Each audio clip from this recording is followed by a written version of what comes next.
Good morning and welcome to NewsDive. It's Monday, August 25th, 2025, and the time is 6 a.m.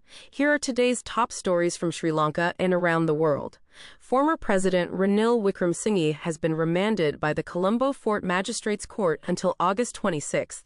The remand follows allegations of misuse of 16.6 million rupees in public funds during a private trip to the United Kingdom in 2023. The court denied bail, citing no extraordinary circumstances under the Public Property Act. Currently, Mr. Wickremesinghe is under close medical supervision at Colombo National Hospital due to dehydration and other health concerns. The prosecution detailed expenses from the trip, including vehicles, hotels, food, and VIP lounge costs, asserting the trip was private despite claims of official invitations. The defense argued the visit was official, supported by an invitation from the University of Wolverhampton via the Sri Lankan High Commission. Opposition parties have condemned the arrest, calling it undemocratic and a political witch hunt. Former President Chandrika Kumaratunga and Indian MP Shashi Tharoor have expressed concern over the charges and treatment. Meanwhile, lawyers from National People's Power have warned against public criticism of the court order, citing risks of contempt of court. The arrest has sparked political backlash and protests, with calls for justice and the preservation of democracy. In other news, the postal strike that lasted 5 days has come to an end, following discussions with the Minister of Health and Mass Media, Dr. Nalinda Jayatissa. Postal workers agreed to resume duties from 4 p.m. yesterday, August 24th, with biometric attendance starting today.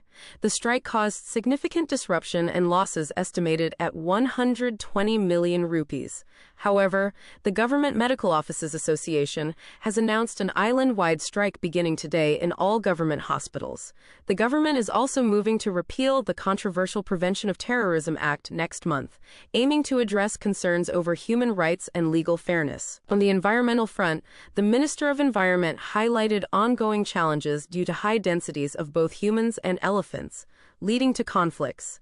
Elephant fences are deteriorating, damaged by both humans and elephants, worsening the situation.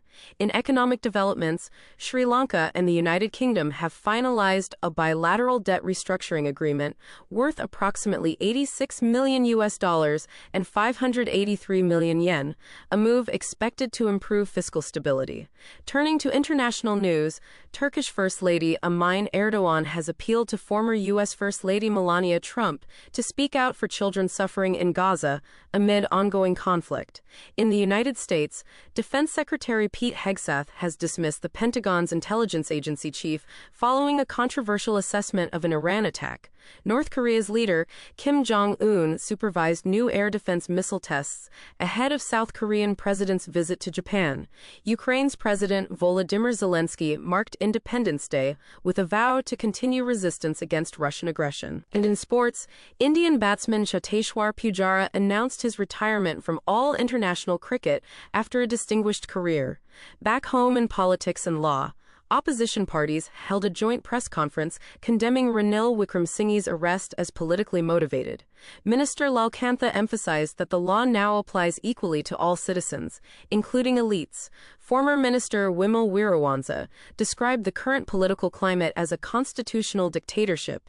The Special Police Investigation Unit will probe claims made by a pro-government YouTuber who predicted Ranil's arrest, while the legal fraternity condemned this prediction as undermining judicial processes.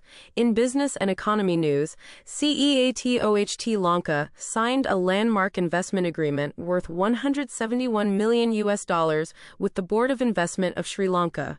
Consumer prices are rising amid inflationary pressures and increased market liquidity.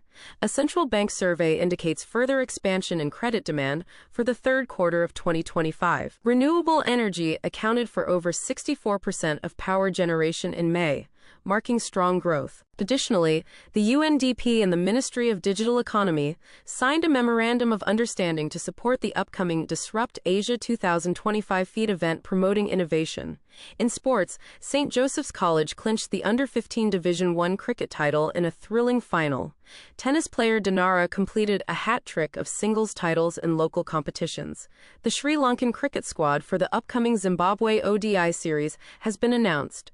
Rugby fans saw Royal College defeat Trinity College 15-5 in the first leg of the 79th Bradby Shield. And as mentioned earlier, Indian cricketer Cheteshwar Pujara has retired from international cricket after 103 test matches. For weather and environment, a warm weather advisory is in effect for the northern, north-central eastern provinces, as well as Hambantota and Manaragala districts. Showers and thunderstorms are expected in Ampara, Trincomalee, Mullitivu, Kilinochchi, and Vavuniya districts. Strong winds caused damage to homes in the Siambalandua area, disrupting electricity supply. In entertainment and culture, Diego Borrella, assistant director of the series Emily in Paris, passed away suddenly during filming in Venice. The iconic metal band Megadeth announced their final album and farewell tour, signaling retirement. Actress Margot Robbie shared her joyful experience of motherhood after welcoming her first child. Netflix has signed former NASA engineer and YouTube star Mark Rober to create a new competition series. And casting for the children of the Weasley family in the Harry Potter series has been announced as filming progresses. That wraps up this morning's NewsDive update. Stay tuned for more news and updates throughout the day. Wishing you a pleasant and productive Monday ahead.